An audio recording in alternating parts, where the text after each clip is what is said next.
2, 3. Mabuhay! We are Beanie, and you're watching Mix, the beat of our...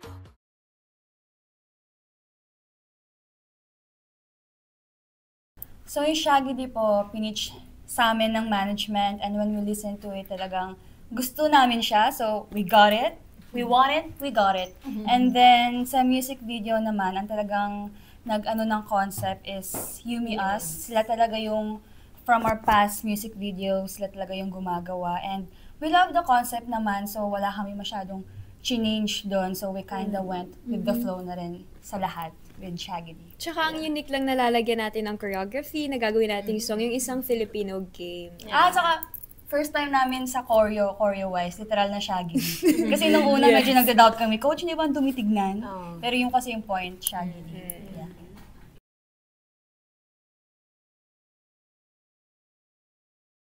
Nag-shoot po kami sa isang skate park po sa may, saan nga yan? Valenzuela. And sobrang nag-enjoy kami kahit sobrang init, kahit outdoor siya, ang daming dumadaan, na-enjoy talaga namin. As in, para lang kaming naglalarong mga bata talaga. And parang ang dami rin yung mga dance community, sobrang nag-enjoy kami with them kasi talagang sayawan, battle, ganon, and yeah. Yeah, and let's give credit to Ate Maloy's work kasi siya yung gumawa nung Artwork. Yes, thank you po. Actually, yung cover art, parang nag-help talaga ako na sabi ko, gusto ko i-try na gumawa ng cover art for Shaggy D, pero hindi ko ina-expect na yun yung magiging final output or yun yung magiging final cover art ng Shaggy D kasi hindi ko pa na-try yung ganong kind of parang style of art dahil very street and parang anong tawag doon yung graffiti yun, never ko na try yun, sobrang layo niya sa art style ko, so challenge ko talaga yung sarili ko and inisip ko talaga na this is for Beanie and na-try ko rin na mag-cut out, so it was a fun experience for me and I hope nagustuhan din siya ng mga blooms. Yeah.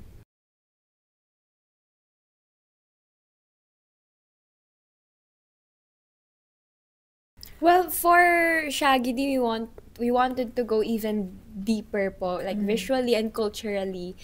And yun nga, parang bago din for Bean yung ganitong concept na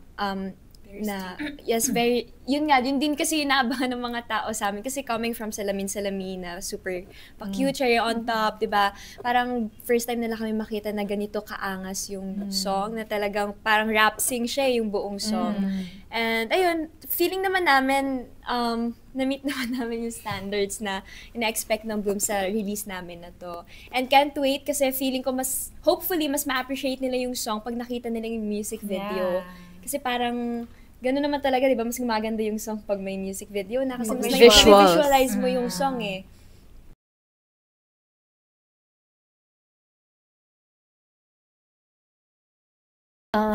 Actually, galing po sa coaches namin yung mga choreo. Pero pinapakita lang nila sa amin. Merong tatlong version yung chorus nung Shaggy D. So, pinapapili kami kung anong gusto namin doon or meron po ba kami mga combination of steps galing doon sa tatlong videos. And then, ayun po, parang kami yung kami yung last say kung bagay ba yung steps sa kanta na to. So, Actually, mahirap po yung ibang options. sobrang hirap na ibang options. Itong choreo po ng Shaggy D ngayon, yun na po yung pinaka Parang ginawa namin, kumuha kami ng chorus sa ganitong part, or pre-chorus sa ganitong version dun sa video. So, pinagtagpi-tagpi po namin. Para Madaling magawa rin. madaling magawa.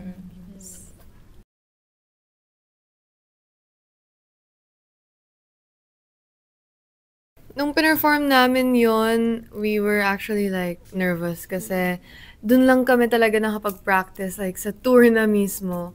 Since everything was very like squeezed in nga kasi we were trying to prepare for the tour, for the new song, and we wanted to perform Shaggy D during the tour kasi nga it's an opportunity to introduce it to international supporters kasi nga Shaggy D is more Filipino but it is mainly in English, but yeah, I think that was also like our point na gusto nga namin mas maintindihan nila, mag-gets yung game or like what Filipinos are like playing this game, ganon.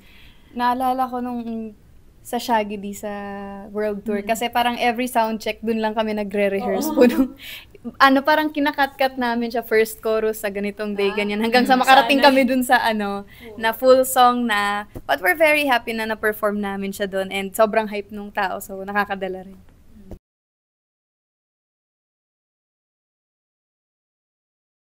Yung reactions nila every dance break po. Parang same lagi, no, every performance natin. Pagpasok ng dance break, whoa! May mga gumaganon. And yung sumasabay talaga sumasabay yung mga tao pag Shaggy D, true. Parang rinig na.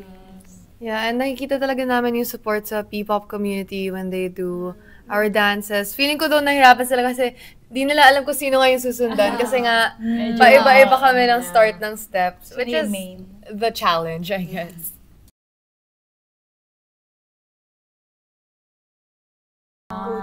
Si Staku. Hindi, parang parang paiba-iba siya every time naglalaro ko. Basta lagi makakabot. Ito, Shaggy D. Yan, laging ganyan yung una. Kasi pinaka, basic.